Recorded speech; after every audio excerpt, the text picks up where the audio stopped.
Hi guys, welcome to Aruna teach Kannada YouTube channel.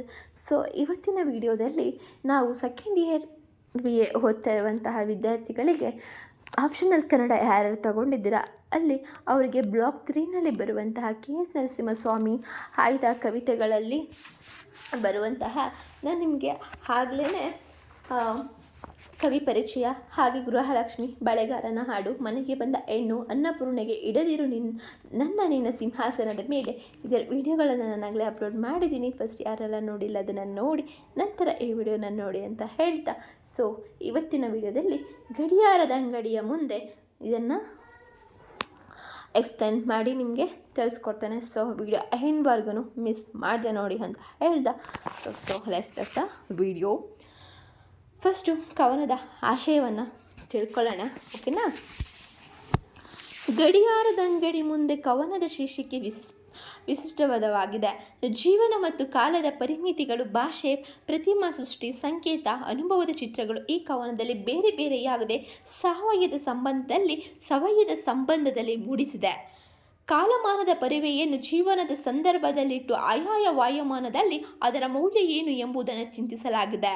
ಋತುಗಳ ಬದಲಾವಣೆಗಳ ಸಂದರ್ಭದಲ್ಲಿಟ್ಟು ಭೂತ, ವರ್ತಮಾನ, ಭವಿಷ್ಯತ್ತಿನ ಚಿತ್ರಣಗಳಲ್ಲಿ ಕಾಲದ ಮಿತಿಯಲ್ಲಿಟ್ಟು ಚರ್ಚಿಸಲಾಗಿದೆ.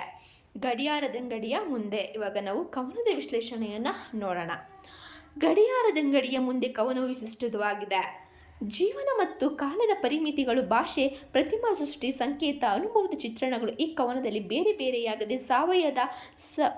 ಸವಯವ ಸಂಬಂಧದಲ್ಲಿ ಮೂಡಿಸಿದೆ.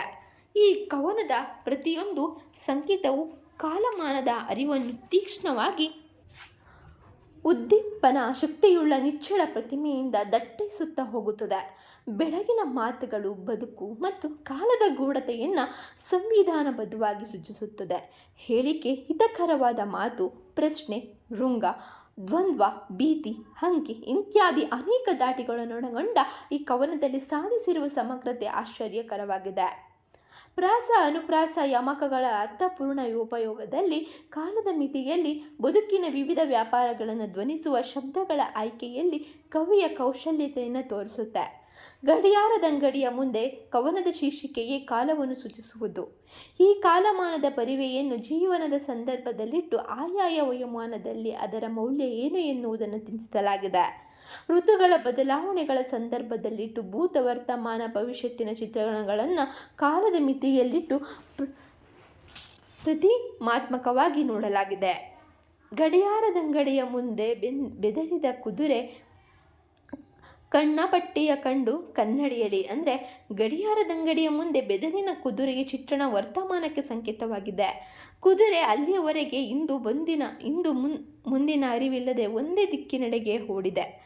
ಕಣ್ಣಪಟ್ಟಿಯನ್ನು ಕಟ್ಟಿಕೊಂಡಿರುವ ಕುದುರೆ ಕನ್ನಡಿಯಲ್ಲಿ ಮುಖವನ್ನು ನೋಡಿಕೊಂಡಾಗ ದಿಕ್ಕು ತಪ್ಪುತ್ತಿದ್ದೇನೆ ಎನ್ನುವುದರ ವರ್ತಮಾನದ ಅರಿವಾಗುತ್ತೆ. ಕಣ್ಣಪಟ್ಟಿ ಒಂದೇ ದಿಕ್ಕಿಗೆ ಓಡುವ, ಗುರಿ ಮುಟ್ಟುವ ಅಥವಾ ಒಂದೇ ವಿಷಯದ ಬಗ್ಗೆ ಪ್ರಜ್ಞೆ ಇಟ್ಟುಕೊಂಡಿರುವ ಒಂದು ಇಕ್ಕಟ್ಟಿನ ಸ್ಥಿತಿಯನ್ನು ಸೂಚಿಸುತ್ತದೆ. ಕುದುರೆ ಜೀವಶಕ್ತಿ ಮತ್ತು ವೇಗದ ಸಂಕೇತ. ಗಂಟೆ ಎಷ್ಟೊಂದು ಕೇಳಿದರೇನ ಹೇಳಲೆ, ಎಷ್ಟೊಂದು ಗಡಿಯಾರ ಅಂಗಡಿಯಲ್ಲಿ.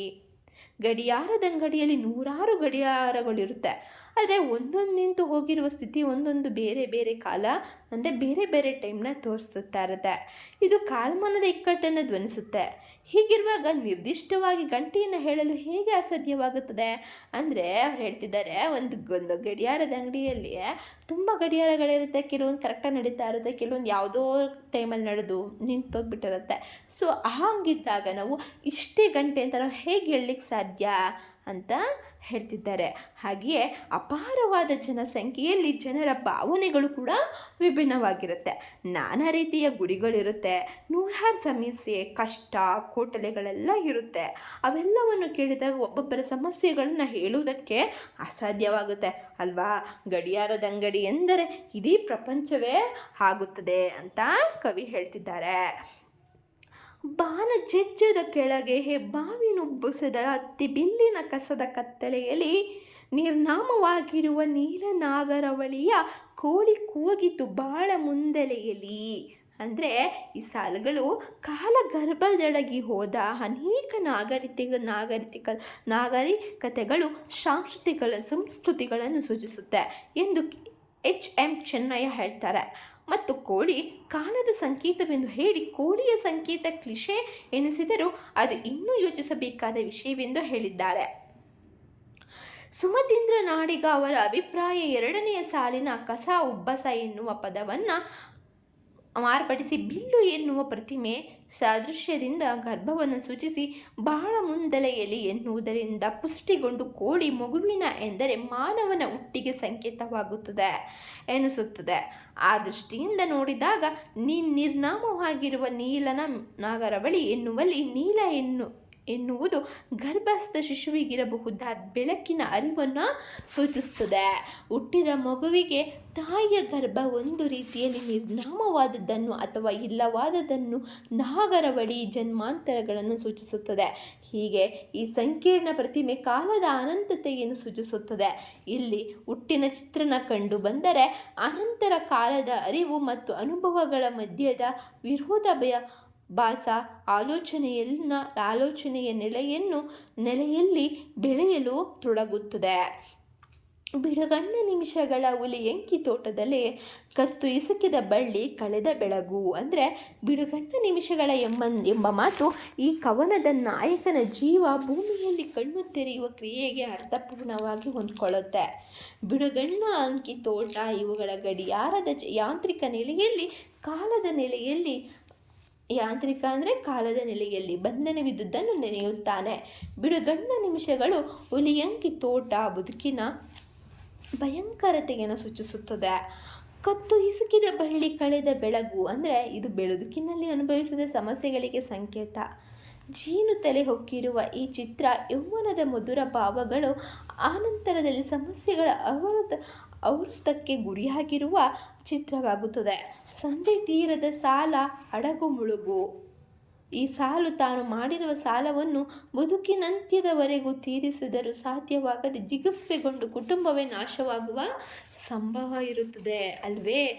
ಬಿರುಗಾಳಿ ಬೀಳಿಸಿದ ಮೂರನೆಯ ದಾರಿ ಮನೆ, ಅಲ್ಲೊಂದು ಅಳುವ ಮಗು ಒಂದೇ ಸಮನೆ. ಬಿರುಗಾಳಿ ಬೀಳಿಸಿದ ಇದು ಭೂತಕಾಲವನ್ನು ಸೂಚಿಸುತ್ತದೆ. ಮೂರನೆಯ ದಾರಿ ಮನೆ, ಅಲ್ಲೊಂದು ಅಳುವ ಮಗು ಇದು ಭವಿಷ್ಯತ್ತನ್ನು ಸೂಚಿಸುತ್ತದೆ. ಮನುಷ್ಯ ಎಲ್ಲ ಕಾಲದಲ್ಲಿಯೂ ದುಗುಡ ದುಃಖಗಳಿಗೆ ಸದಾ ಗುರಿಯಾಗುವ ಬಗೆಯನ್ನು ಸೂಚಿಸುತ್ತಿದೆ. ಕಪ್ಪು ಚುಕ್ಕಿಯ ಸೋನೆ ಈ ಪ್ರತಿಮೆ ಕಾಲದ ಕ್ರಿಯೆ ಮತ್ತು ನಾಮರೂಪಗಳನ್ನು ಅಭಿವ್ಯಕ್ತಿಸುತ್ತದೆ. ಮನುಷ್ಯ ಮತ್ತು ಕಾಲದ ಪರಿಧಿಯಲ್ಲಿ ಶೂನ್ಯದಲ್ಲಿ ಪರ್ಯಾವಸನವಾಗುತ್ತೆ ಎಂಬುದು ಬರೀ ಸನ್ನೆಗೆ ಎಂಬ ಮಾತು ಅರ್ಥೈಸುತ್ತದೆ. ಮನುಷ್ಯನ ಆಶೆ ಆಕಾಂಕ್ಷೆಗಳೆಲ್ಲ ಕ್ಷಣದಲ್ಲಿಯೇ ಶೂನ್ಯವಾಗುತ್ತದೆ. ಇದು ಬಿಡಿಸಲಾರದ ಜಟಿಲ ಸಮಸ್ಯೆಯ ಸೂಚನೆ ಕೊಡುತ್ತದೆ. ನನಗಿತ್ತು ಮೊದಲಿಗವನ್ನೆಲ್ಲ ಬಲಿಸುವಾಸೆ, ಮೂಳೆ ಬಿಲ್ಲನ್ನು ಹಿಡಿದು ಮುಂದೆ ನಡೆದೆ.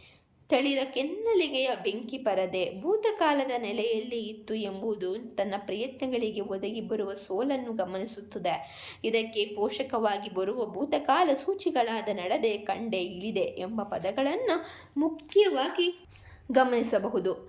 ತಾನು ಕಾಲದ ಮೇಲೆ ಅಧಿಕಾರ ಸ್ಥಾಪಿಸುವ ಪ್ರಯತ್ನಕ್ಕೆ ಹಿಡಿದು ಹೊರಟ ಮೂಳೆ ಬಿಲ್ಲು ಒಂದು ಅರ್ಥದಲ್ಲಿ ಟೊಳ್ಳು ಸಾಧನ, ಮತ್ತೊಂದು ಅರ್ಥದಲ್ಲಿ ಮನುಷ್ಯನನ್ನು ಪ್ರತಿಧ್ವನಿಸುತ್ತದೆ. ಕಾಲಮಾನದ ಸ್ಥಿತ್ಯಾಂತರದಲ್ಲಿ ಒಳ ಹೊರಗೆ ಉತ್ತಗಳ ತೀಡಿದೆ. ಇದು ಅಂತರಂಗ ಬಹಿರಂಗವನ್ನು ಅನ್ವೇಷಿಸಿದೆ. ಜೀವನದ ಅನ್ವೇಷಣೆಯಲ್ಲಿ ನೀನಾದೆ ನಕ್ಷತ್ರ ನೀಲಿ ಕಂಪಿನಾಲಿ ದೊರತೀರದ ನಿನ್ನ ಬಳಿಗೆ ಕರೆದೆ. ಕಾಲ ಅರಿವಿನ ದಾರಿಯಲ್ಲಿ ಗಹನ ಮತ್ತು ಗೂಢತೆಯನ್ನು ಒಳಗೊಂಡು ನಕ್ಷತ್ರ ಮತ್ತು ನೀಲಿಯ ಅನಂತತೆಯನ್ನು ಒಂದಾಗಿ ಆ ಪ್ರಕೃತಿಯ ಲಯದೊಡನೆ ಬೆರೆಯುತ್ತಾನೆ. ಚೈತ್ರ ಜೂಲುನಾಯಿಯ ಜೋಲಿಯಂತೆ ತಳಿರು ಬೆಂಕಿಯ ಕೆನ್ನಾಲಿಕೆಯಂತೆ ಕಾಣುತ್ತದೆ. ಅವ್ಯಕ್ತ ರೂಪದಲ್ಲಿ ಅನುಭವವನ್ನು ಕೊಡುವ ಕೆಂಪು ಇವನು ಆ ಲಯದೊಡನೆ ತೂಗಿಸುತ್ತದೆ. ಹುಟ್ಟು, ಬೆಳವಣಿಗೆ, ಸಾವುಗಳಲ್ಲಿ ಬದಲಾಗುವ ಋತುಗಳಲ್ಲಿ ಸಂಜೆ ಬೆಳಗುಗಳಲ್ಲಿ ಕಾಲವನ್ನು ಗುರುತಿಸುತ್ತವೆ. ಗಡಿಯಾರವು ಸಹ ಕಾಲವನ್ನು ಗುರುತಿಸುವ ಒಂದು ಸಾಧನ. ಕಾಲವನ್ನು ಋತುಗಳ ಬದಲಾವಣೆಯಲ್ಲಿ ಕವಿ ಕಂಡಿಡಿದಿದ್ದಾರೆ. ಉಚ್ಚಿ ಬೇವಿನ ತಲೆಗೆ ಹಕ್ಕಿ ಹಾಡಿನ ಹೇಡಿಗೆ ಬಂಗಾರದಂಗಾಗಲು ಮೋಡದೊಳಗೆ. ಅಂದರೆ ಜೀವನದಲ್ಲಿ ಮಧುರವಲ್ಲದ ಅನೇಕ ಭಾವನೆಗಳು ಗೊಂದಲದ ಗುರುತಿಸಲಾಗದ ಅಸಂಖ್ಯ ಧ್ವನಿಗಳ ಹೊರೆಯಾಗಿ ಬಂದು ತುಂಬಿದೆ. ತನ್ನ ಜೀವನದ ಘರ್ಷಣೆಯ ನಡುವೆ ವಿಚಾರದ ಕೆಲವು ಬಂಗಾರದ ಹೂಗಳು ಸುಳಿಯುತ್ತವೆ. ಕಂಬನಿಯ ಕೊಡುಗೆ ಮಳೆಗಾಲದ ಚಿತ್ರಣವನ್ನು ಸೃಷ್ಟಿಸುತ್ತದೆ. ಜಿಂಕೆ ಚಕ್ಕಳದಂಚು ಎಂಬ ಪ್ರತಿಮೆಯ ಮುಗ್ಧತೆಯನ್ನು ತನ್ನ ಕ್ರೌರ್ಯಕ್ಕೆ ಒಳಗು ಮಾಡಿಕೊಂಡ ಮತ್ತು ಅದರ ಸತ್ವವನ್ನು ಇರಿದ ಅಂಶವನ್ನು ಸ್ಪಷ್ಟಪಡಿಸುತ್ತದೆ. ಕಾಡು ಒಳೆ ಮಳೆ ನಿಂತು ಚಳಿ ಬಂತು. ಇನ್ನು ಋತುಮಾನಕ್ಕನುಸಾರವಾಗಿ ಬರುವ ಮಳೆಯಿಂದ ಪ್ರಕೃತಿಯ ಚೆಲುವನ್ನು ಚಿತ್ರಿಸುವುದರ ಜೊತೆಗೆ ಮನುಷ್ಯನ ವಯೋಮಾನದ ಬದಲಾವಣೆಯನ್ನು ಸಮರ್ಥವಾಗಿ ಚಿತ್ರಿಸುತ್ತದೆ. ಗಲ್ಲ ಬೆಳ್ಳಗೆ ಮತ್ತು ಬಿಳಿ ಹೂವು ಎಂಬ ಚಿತ್ರಗಳು ಅವನ ಅನುಭವಕ್ಕೆ ಒದಗಿ ಬರುವ ನಿಸ್ತೇಜತೆ ಮತ್ತು ಸಾವಿನ ಸಂಕೇತವನ್ನು ನಿಂದಿಸುತ್ತದೆ. ಸಂಜೆ ಗೊಬ್ಬಳು ಮುದುಕಿ ಕೊನೆಯ ಕೆಂಡವ ಕೆದಕಿ ಎತ್ತಿ ಮುಡಿದಳು ಇದ್ದ ಗಂಟು ಜಡೆಗೆ. ತನ್ನ ಬದುಕಿನ ಅಂತ್ಯದಲ್ಲಿ ಸಂಕೀರ್ಣ ಅನುಭವವನ್ನು ಕೆದಕಿ ತನ್ನ ಸಮಸ್ಯೆಗಳ ಗಂಟು ಜಡೆಗೆ ಮುಡಿಯುವ ಕ್ರಿಯೆಯಿಂದ ಅಂತ್ಯದ ಸ್ಥಿತಿಯನ್ನು ಯೋಚಿಸಿಕೊಳ್ಳುತ್ತಾನೆ. ಹೀಗೆ ವಯಸ್ಸಿನ ಬದಲಾವಣೆಯ ಸಂದರ್ಭದಲ್ಲಿ ಕಾಲವನ್ನು ನಾವು ನೋಡಬೇಕಾಗತ್ತೆ. ಒತ್ತ ಮೂಟಗಳೇನು, ಹಿಡಿದ ಗಿಂಡಿಗಳೇನು, ಹೆಜ್ಜೆ ಸಾಲಿನ ಪಯಣ ನಾರಾಯಣ. ಗಂಟೆ ಎಷ್ಟೆಂದೀಗ ಯಾರ ಕೇಳಿದೆ ನೀನು, ಗಡಿಯಾರದಂಕೆ ಯಾರಿಗೆ ಪಾವನ. ನೀರ ಮೇಲು ನೆಲದ ಮೇಲು ಬೆರಳೈದರ ನೆರಳಿದೆ. ಒತ್ತ ಮೂಟೆಗಳು ಹಿಡಿದ ಹಿಂಡಿಗಳು ಎಂದರೆ ಸಾಂಸಾರಿಕ ಬದುಕನ್ನು ನಡೆಸಿಕೊಂಡು ಬಂದಿರುವ ಹೊರೆಗಳು. ಮಾನವತೆಯ ಸಮೂಹ ಪಯಣ, ಪರಂಪರೆ, ದಣಿವು, ನಂಬಿಕೆ ಇವುಗಳಲ್ಲಿ ಚಿತ್ರವಾಗಿದೆ. ಹೆಜ್ಜೆ ಸಾಲಿನ ಪಯಣ ನಾರಾಯಣ. ಈ ಮಾತಿನಲ್ಲಿ ಲಯದ ತಾನವಿದೆ. ಮನುಷ್ಯ ತನ್ನ ಬದುಕಿನ ಹೆಜ್ಜೆಯ ಪಯಣದಲ್ಲಿ ಬಾಲ್ಯ, ಯೌವನ, ವೃದ್ಧಾಪ್ಯ ಮುಟ್ಟಿದಾಗ ದೈಹಿಕ ಶಕ್ತಿ ಕುಂದುತ್ತಾ ಹೋಗುತ್ತದೆ. ಆಗ ಸಹಜವಾಗಿ ಮುಕ್ತಿ ಪಡೆಯುವುದಕ್ಕೆ ದೈವತ್ವದ ಮೊರೆ ಹೋಗುವುದನ್ನು ನಾವು ಕಾಣ್ತೇವೆ. ಗಂಟೆ ಎಷ್ಟೆಂದೀಗ ಯಾರ ಕೇಳಿದೆ ನೀನು, ಗಡಿಯಾರದಂಕೆ ಯಾರಿಗೆ ಪಾವನ. ಮನುಷ್ಯ ಯಾವಾಗ ಹುಟ್ಟುತ್ತಾನೆಂದು ಆತನಿಗೆ ಮೊದಲೇ ಗೊತ್ತಿರುವುದಿಲ್ಲ, ಯಾವಾಗ ಸಾಯುತ್ತಾನೆಂದು ಗೊತ್ತಿರುವುದಿಲ್ಲ. ಹುಟ್ಟು ಸಾವು ಅಗೋಚರ. ಆದ್ದರಿಂದ ತಮ್ಮ ಆಯಸ್ಸನ್ನು ಎಷ್ಟೆಂದು ಯಾರೆಂದು ಕೇಳುವುದಕ್ಕೆ ಸಾಧ್ಯವಿಲ್ಲ, ಹಾಗೆ ತಿಳ್ಕೊಳ್ಳೋಕ್ಕೂ ಕೂಡ ಆಗೋಲ್ಲ ಅಲ್ವಾ. ಕಾಲಮಾನ ಉರುಳಿ ಹೋಗುತ್ತಿರುತ್ತದೆ. ಕಾಲದಲ್ಲಿ ತಡೆಯುವುದಕ್ಕೆ ಯಾರಿಂದಲೂ ಸಾಧ್ಯವಿಲ್ಲ.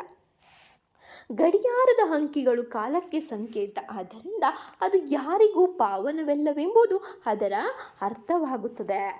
ಚಿತ್ತಾಗ್ನಿಯಿಂದ ಚಂದ್ರಿಕೆಗೆ ನೆಲದ ಕಲ್ಲು ಹೊರಳಿದೆ. ಬದುಕಿನಂತ್ಯದಲ್ಲಿ ನಿಂತು ತನ್ನ ಹಿನ್ನೋಟದ ಚಿತ್ರಣವನ್ನು ಬಿಂಬಿಸುತ್ತದೆ. ಹೊರಳಿದೆ, ಉರುಳಿದೆ, ಅರಳಿದೆ, ನೆರಳಿದೆ ಎಂಬ ಭೂತಕಾಲದ ಪದಗಳು ಮತ್ತೆ ವರ್ತಮಾನದ ಅರ್ಥಗಳನ್ನು ಅರಿಯಲು ನಾವು ಪ್ರಯತ್ನಿಸುತ್ತೇವೆ. ಯಾವ ನಿರ್ದಿಷ್ಟ ಗುರಿಯನ್ನು ಹೊಸದಾಗಿ ನಿರೂಪಿಸಿದೆ ಮತ್ತೆ ಆತ ಗತಕಾಲಕ್ಕೆ ಅನುಭವದ ಚಿತ್ರಣಗಳು ನೆನಪಿಗೆ ಬರುತ್ತೆ. ಗೋರಿ ದೀಪದ ಕೆಳಗೆ ಅಲ್ಲಿ 5ರ ಹರಕೆ. ಗಂಟೆ ಎಷ್ಟೆಂದು ಕೇಳಿದೆ ನೀನು, ಹೇಳದೇನೆ ಗಡಿಯಾರ ನಡೆದಷ್ಟು ಗಂಟೆ.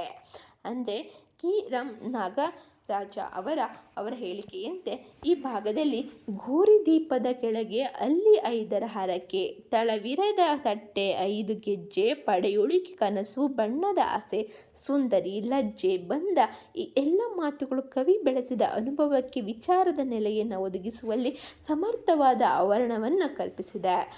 ಮೇಲಿಂದ ಮೇಲೆ ಪುನರಾವರ್ತನೆಯಾಗುವ 5 ವಿಶಿಷ್ಟವಾದ ಅರ್ಥಗಳಿಗೆ ಸಂಕೇತವಾಗುತ್ತದೆ. ಗೋರಿ ದೀಪ ಕಾಲದ ಗರ್ಭದಲ್ಲಿ ಸೇರಿ ಹೋದ ನಮ್ಮ ಪೂರ್ವಿಕರ ನೆಲೆಯನ್ನು ಸೂಚಿಸುತ್ತದೆ. ಅದರ ಕೆಳಗಿನಿಂದ ಹೊರಬರುತ್ತಿರುವ ಪಂಚೇಂದ್ರಿಯಗಳ ಹರಕೆ ನಮ್ಮ ಜೀವನಕ್ಕೆ ತಿಳಿದು ಬಂದಿದೆ. ಇದರ ನಡುವೆ ಆಧಾರವೇ ಇಲ್ಲದ ಭೂಮಿ, ತಳವಿರದ ತಟ್ಟೆಯಂತಾಗಿ ಕಾಲಮಾಪನದ ಮೂಲಕ್ಕೆ ಸಂಚಕಾರ ತಂದಿದೆ. ಈ ತಳವಿರದ ತಟ್ಟೆ ಎಂಬ ಪ್ರತಿಮೆ ದೇಹವನ್ನು ಕುರಿತ ವಿವರಣೆಯೂ ಆಗುತ್ತದೆ. ಯಾವುದೇ ಆಧಾರವನ್ನು ಪಡೆದುಕೊಳ್ಳದೆ ತ್ರಿಶಂಕು ಸ್ಥಿತಿಯನ್ನು ಕಾಲದ ಶೋಧನೆಯಲ್ಲಿ ತೊಡಗಿರುವವರಿಗೆ ಅರಿವು ಮಾಡಿಕೊಡುತ್ತದೆ. 5 ಗೆಜ್ಜೆ ಪಂಚಭೂತಗಳಿಂದಾದ ಇವನ ಜೀವನ ಶಕ್ತಿಯನ್ನು ಸಂಕೇತಿಸುತ್ತದೆ. ಇಲ್ಲಿನ 5 ಹಂತ ಅನುಭವವನ್ನು ಅನುಭವಿಸಲು ದಾರಿ ಮಾಡಿಕೊಟ್ಟ ಪಂಚಭೂತ ಮತ್ತು ಪಂಚೇಂದ್ರಿಯಗಳನ್ನು ಸಂಕೇತಿಸುತ್ತದೆ. ಈ ಅವಸ್ಥಾಂತರಗಳನ್ನು ದಾಟಿ ಬಂದ ಕಾಲ ಇವನಿಗೆ ವರ್ಣಮಯ ಬದುಕಿನ ಆಕರ್ಷಣೆಯಾಗಿ ಕಂಡು ತನ್ನ ಕೈಗೆ ಸಿಲುಕದ ಸುಂದರಿಯಾಗಿ ಬಿಡ್ತಾಳೆ. ಅವಳನ್ನು ತನ್ನವಳಾಗಿ ಮಾಡಿಕೊಳ್ಳುವ ಪ್ರಯತ್ನ ಮತ್ತೆ ವಿಫಲವಾಗುತ್ತದೆ. ಅದೇ ಕಾರಣದಿಂದ ಕಾರಣದಿಂದ ತನ್ನ ಕೈಗೆ ಸಿಕ್ಕದವಳ ಲಜ್ಜೆ ಇವನಿಗೆ ಒಂದು ಪ್ರಶ್ನೆಯಾಗಿ ಮಾತ್ರ ಉಳಿಯುತ್ತದೆ. ಇಲ್ಲಿ ಕಾಕಾಲ ತನ್ನ ಕೈ ತಪ್ಪಿ ಹೋಗುವ ಬಗೆಯ ವಿಸ್ಮಯ ಮತ್ತು ಪ್ರಶ್ನೆಯ ರೂಪದಲ್ಲಿ ಕಾಣ್ತಾನೆ. ಯಾರ ಕೇಳಿದೆ ನೀನು ಎಂಬ ಮಾತು ಈಗ ಎಷ್ಟೆಂದು ಕೇಳಿದೆ ನೀನು ಎಂಬ ಪ್ರಶ್ನೆಗೆ ತಿರುಗಿ ಈ ಕೇಳಿದ ಸಂಗತಿ ಮತ್ತೆ ಭೂತಕ್ಕೆ ಮುಖ ಮಾಡಿ ನಿಲ್ಲುತ್ತದೆ. ಕಡೆಗೆ ಈ ಆಂತರಿಕ ಸಾಧನದ ನಿರಾಕರಣೆ ಗಡಿಯಾರದಲ್ಲಿ ನಡೆದಷ್ಟು ಗಂಟೆ ಎಂಬ ಉತ್ತರದಲ್ಲಿ ನಡೆದಷ್ಟು ಎಂಬ ಭೂತಸ್ಥಿತಿಯ ನಿರೂಪಣೆಯಾಗಿ ಮಾತ್ರ ಉಳಿಯುತ್ತದೆ. ಗಡಿಯಾರ ನಡೆದಷ್ಟು ಗಂಟೆ ಇಲ್ಲಿ ಮನುಷ್ಯನ ಆಯಸ್ಸು ಎಲ್ಲಿಯವರೆಗೆ ಇರುತ್ತದೆ ಅಲ್ಲಿಯವರೆಗೆ ಹೃದಯದ ಬಡಿತ, ಉಸಿರಾಟದ ಕ್ರಿಯೆ ಇರುತ್ತದೆ. ಮನುಷ್ಯನ ದೇಹ, ವಯಸ್ಸು, ಆತನ ಬಾಲ್ಯ, ಯೌವನ, ವೃದ್ಧಾಪ್ಯ, ಆತನ ಎಲ್ಲ ಚಟುವಟಿಕೆಗಳು ವಯೋಮಾನಕ್ಕನುಸಾರವಾಗಿ ಕಾಲದ ನೆಲೆಯಲ್ಲಿ ಮೂಡುಬಂದಿದೆ. ಗಡಿಯಾರದಲ್ಲಿ ಗಂಟೆಯನ್ನು ಸೂಚಿಸುವಂತೆ ಮನುಷ್ಯನ ನಡೆಯಲ್ಲಿ ಭೂತ, ವರ್ತಮಾನ, ಭವಿಷ್ಯತ್ ಕಾಲದ ಹಂತವನ್ನು ನಾವು ಸೂಚಿಸುತ್ತದೆ. ಸೊ ಇಷ್ಟ ಆಗಿತ್ತು ಇವತ್ತಿನ video. So I hope you guys ನಿಮಗೆ ವಿಡಿಯೋ ಇಷ್ಟ ಆಗಿದೆ ಅಂತ. ಸೊ ಇಷ್ಟ ಆದರೆ ಲೈಕ್ ಮಾಡಿ, ಇಲ್ಲಾಂದರೆ ಡಿಸ್ಲೈಕ್ ಮಾಡಿ ಅಂತ ಹೇಳ್ತಾ ನಿಮ್ಮ ಅನಿಸಿಕೆಗಳನ್ನ ಕಾಮೆಂಟ್ ಮೂಲಕ ತಿಳಿಸಿ. ಹಾಗೆ ಇನ್ನಷ್ಟು ಮತ್ತಷ್ಟು ವೀಡಿಯೋಗಳಿಗೆ ಸಬ್ಸ್ಕ್ರೈಬ್ ಮಾಡಿ, ಹಾಗೆ ಪಕ್ಕದಲ್ಲಿರೋ ಬೆಲ್ ಐಕಾನ್ನ ಕ್ಲಿಕ್ ಮಾಡಿ ಅಂತ ಹೇಳ್ತಾ see you the next video. So next ವಿಡಿಯೋದಲ್ಲಿ ನಿಮಗೆ ಮನೆಯಿಂದ ಮನೆಗೆ ಇದರ ಕವಿತೆಯನ್ನು ನಿಮಗೆ ವಿಶ್ಲೇಷಣೆ ಮಾಡಿ ನಿಮಗೆ ತಿಳಿಸ್ಕೊಡ್ತೀನಿ ಅಂತ ಹೇಳ್ತಾ see you, bye, take care.